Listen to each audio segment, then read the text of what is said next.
BMW. They're one of the most respected road car manufacturers in history. Over the years, they have given us some of the greatest cars ever. But which one is the absolute best? In this list, we've got old BMWs. We've got new BMWs. We've even got a BMW owned by rock and roll royalty. And no, I'm not talking about myself. These are the 14 best production BMWs of all time, and this show is called D-List. Number 14, E36 M3 LTW CSL. After having to start so many lists of great cars with the words "not sold in America," I finally get to say this. The BMW E36 M3 LTW CSL, often referred to as the lightweight, was sold. Are you ready? Only in North America. I just got shivers. Now, let's not get it twisted. The regular E36 M3 is one of the raddest cars out there, especially in Dakar Yellow. Watch our video on yellow cars from last week to find out more about that. However, in the months after the M3 launching in 1992, American race teams were immediately just bugging BMW to homologate the car so that they could race it. So in 1995, they gave the world the LTW, or lightweight CSL, a version of their DTM and World Touring car, which was also homologated for use on the US roads. Now, they managed to shave 200 pounds from the dry weight of the car by getting rid of the radio, a lot of the carpet, the sunroof, the air conditioning, the tools, all the stuff that, none of our cars actually have. They also upgraded the stock suspension and removed the limiter on the engine. Like about 125 of these cars were built at the BMW factory in Munich before being shipped to Virginia, which is where I was born, to have their distinctive red and blue checkered flag decals applied over their Alpine white paint jobs. And yes, all of these cars were painted white. Each car also had a kit put in the trunk, which included several of the race-ready parts, such as an adjustable front splitter, spacers to raise the rear wing, which weren't technically legal for the road. It was like, how Dodge did the Demon Crate? It was like BMW did the Demon Crate almost 30 years before Dodge did the Demon Crate. Now, somehow, BMW had a really hard time selling these when they first came out, but one guy really liked them and bought 5. You may have heard of him. His name is Paul Walker, and they all just sold for like $1 bajillion this year. Number 13, E34 M5 Touring. The third generation of the 5 Series was produced between 1987 and 1996. The M5 Touring arrived in 1991 and was the first M car to be available in a wagon. It was powered by one of BMW's most successful engines, the 3.8 liter inline 6 S38. It made 335 horsepower, setting the benchmark for fast wagons for years to come. It also came on some of the coolest OEM wheels ever made. 17-inch throwing stars. Number 12, the BMW 850 CSI.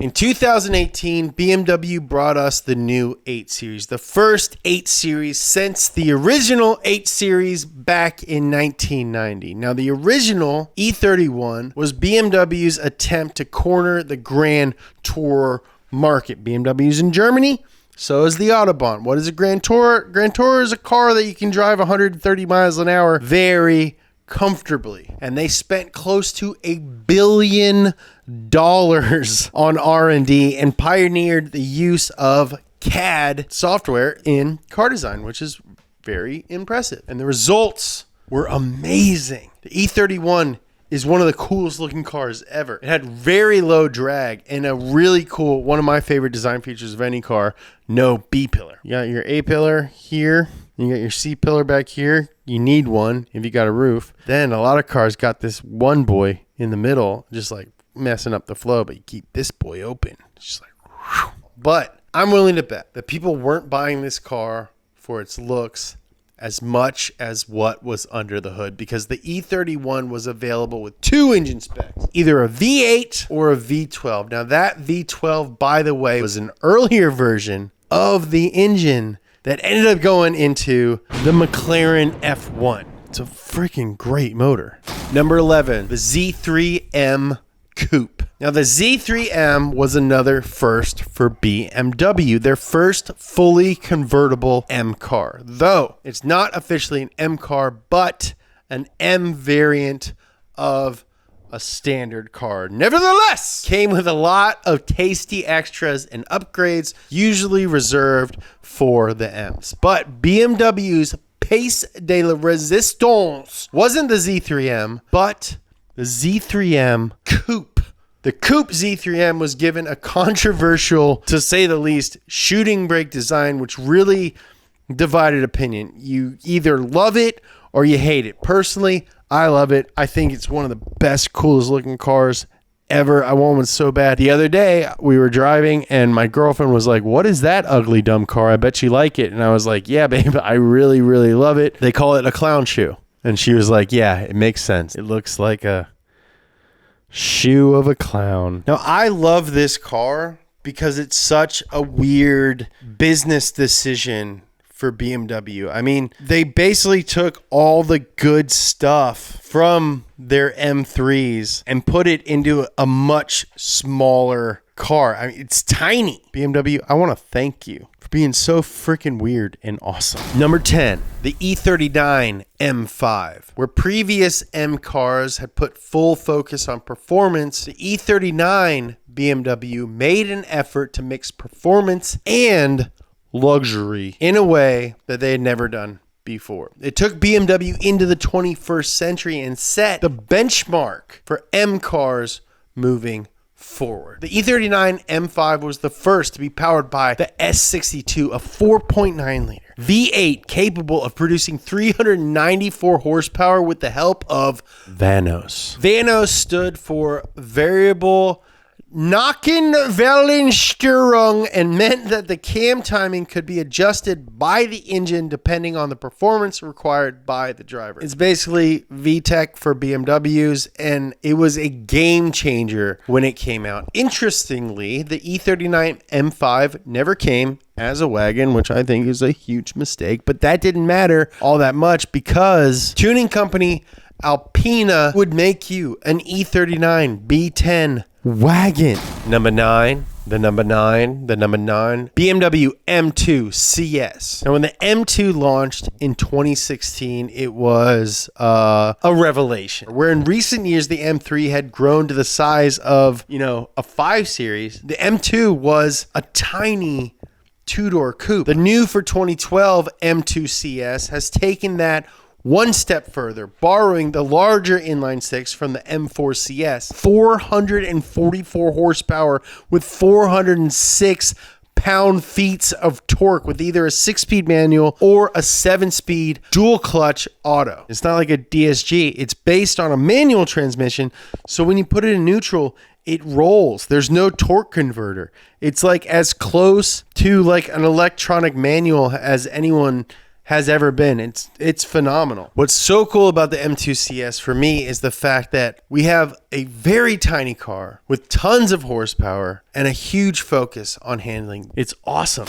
Number 8, the E34 635 CSI. Bonum, bonum, bonum, bonum, bonum, bonum. The E24 was the first of BMW's now well-established 6 Series line and came to market in 1976. It's gorgeous. It looks like a knife and people call it the shark. BMW did make an M variant of this car, but for me, the 635 CSI is the one to have, and that's why it is the one on this list. I love how much of a badass car it was despite not being an M car. It came with a 3.5 liter inline 6 capable of putting down 217 horsepower. It was all wrapped up in what has to be one of the prettiest bodies BMW has ever produced. I think one of their most iconic race cars of this time was the 635 Group A. This car is the reason I smoked cigarettes when I was a teenager. Don't smoke. It's disgusting and stupid, and it might give you a heart attack one day. Number 7, the E28 M5. This is my dad's favorite car ever, and I wish I could buy him one. Now, this is the other shark nose, the E28, and it arrived in 1981 and was produced through 1988, 7 years before Post Malone was born. The E28 had been in development since the mid-70s, and at the time, the company had only one computer, which was used for payroll management. And the design team ended up borrowing that computer when it wasn't being used to develop this new drivetrain and chassis. Amazing. The E28 was also fitted with one of the sweetest engines BMW has ever made, the M88 inline 6. Personal E28 fact, when I was a little kid, like a really little kid, like a baby, like a toddler, I had really bad asthma, and I would have asthma attacks, and we'd have to go to the emergency room, and they'd put me in like a respirator. At one point, I spent like a month or two in an oxygen tent. There was one night where I had a really bad asthma attack, and I was just choking, and my parents thought I was going to die. And my dad had a 1987 Alpine White 535 IS, not quite an M5, but almost an M5. There's like a story in my family that night my dad drove so fast that the tires never touched the road, and that's the reason that I lived. An E28 BMW is widely accepted by my family as saving my life, so I love these cars very much. Yeah. Number 6. The 507 Roadster. Now, there were only 252 of these built between 1956 and 1959. This BMW Roadster is the most collectible BMW ever made, and for good reason. The list of owners alone qualifies this car into a particularly elite group, with F1 driver John Surtees, F1 Kingpin Bernie Ecclestone, and even Elvis. Yes, that Elvis owning one. Elvis picked his 507 up while he was stationed in Europe during the war, and his was pearl white, and he used to have the women he dated kiss it. And when Elvis had to come back to the States and he sold the car, it was so covered in gal's mouth paint that the dude who bought it repainted it red, which was, in hindsight, probably a mistake. I think I would have just kept all like the lady kisses aimed at Elvis on it. Probably would have made it worth like a lot of money right now. It's like Tupac was killed in a 7 Series BMW in Las Vegas, and last year the car that he was murdered in was for sale, but they like restored it. I don't know much about investments and monies and stuff, but seems like a no-brainer to me. Number 5, the BMW M1. If anyone ever asked me, like, if you could have any car, what car would you have? The answer is not easy. It's like, what do you mean? Like a car I got to drive every day, or is money not an option, or like whatever? This is the car that I have decided is my answer. And that's because it was the first M car. All right, let that sink in for a second. More than 40 years of irresponsible driving, all because of this car.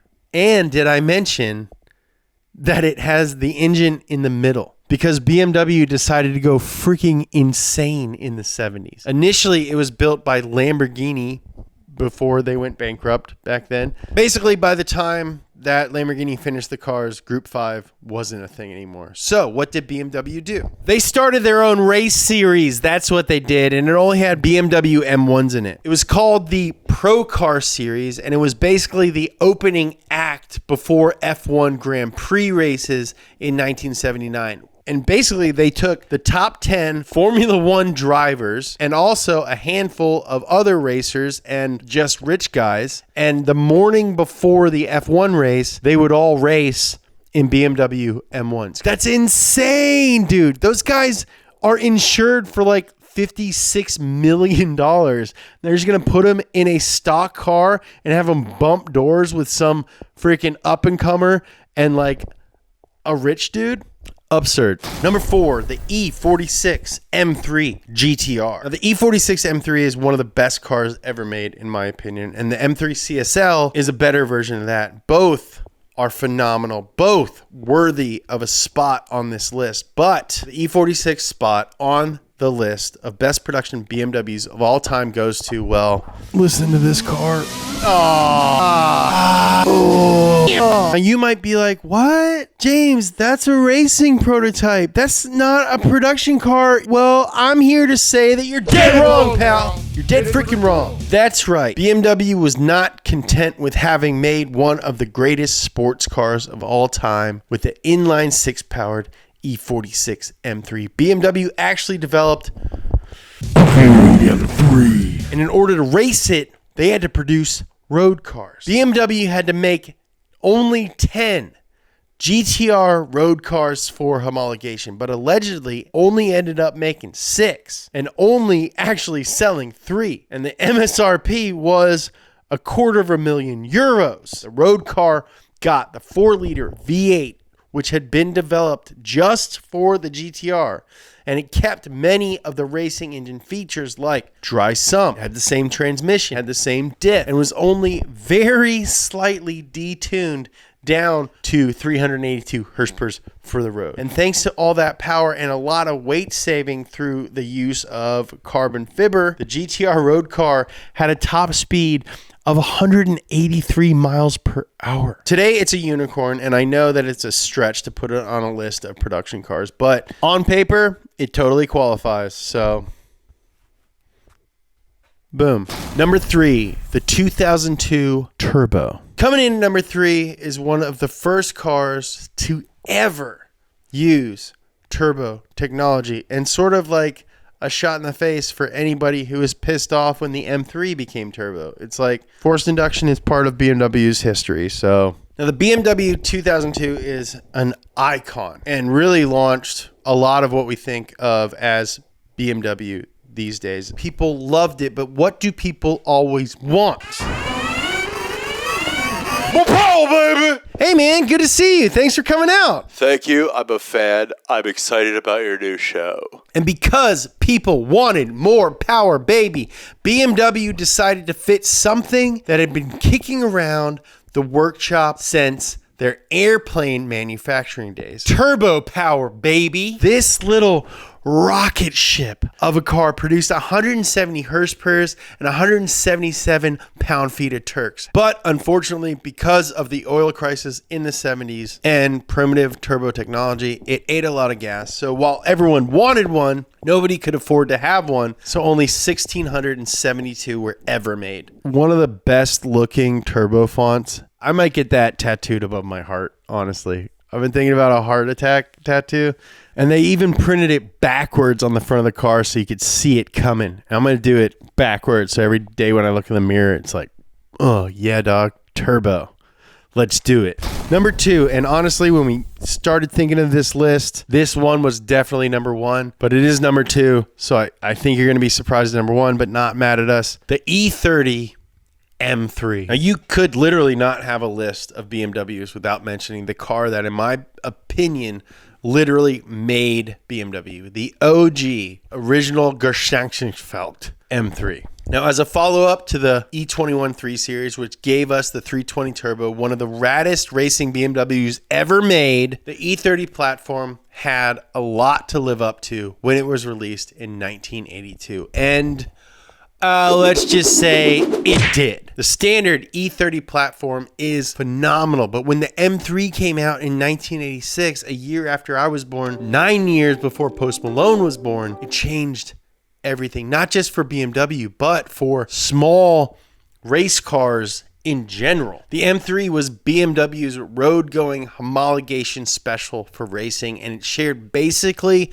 no parts with the base model E30 like the one sitting in Max's garage right now. It was wider, it was boxier, it was lighter, and it was powered by the almighty naturally aspirated S14 inline four. Production cars made 200 horsepower, which is insane for a four-cylinder at that time with no turbos. But the race cars made 300 horsepower, naturally aspirated. They were competing against freaking turbocharged and all-wheel drive cars. And this thing ate everything up. Spa, the Nürburgring, Group B rally stages, you name it, and the M3 won in it. In fact, this car is the most victorious racing chassis of all time. It combined the luxury of the BMW name with pure racing domination, cementing the term ultimate driving machine. And really, this is why BMW is BMW. Finally, we are here. There's been so many cool cars on this list. I think pound for pound, this is the most heavy hitter episode we've ever done so far. Every single car on this list is a freaking stunner. And so finding the number one BMW ever sold was a really huge challenge. But we all agree that number one has to go to the 3.0 CSL, aka The Batmobile. the E9 first came along in 1968. Now, those early E9s are great because they have that classic late 60s styling. They're all chrome wraparound fenders and little tiny 10-inch wheels. Initially, they had four-cylinder engines. They're cute, they're quaint. But over the years, the engines Got bigger. little by little until our old friend homologation came along in 1972. Now, BMW had decided to race the 3-liter version of the E9 in the European Touring Car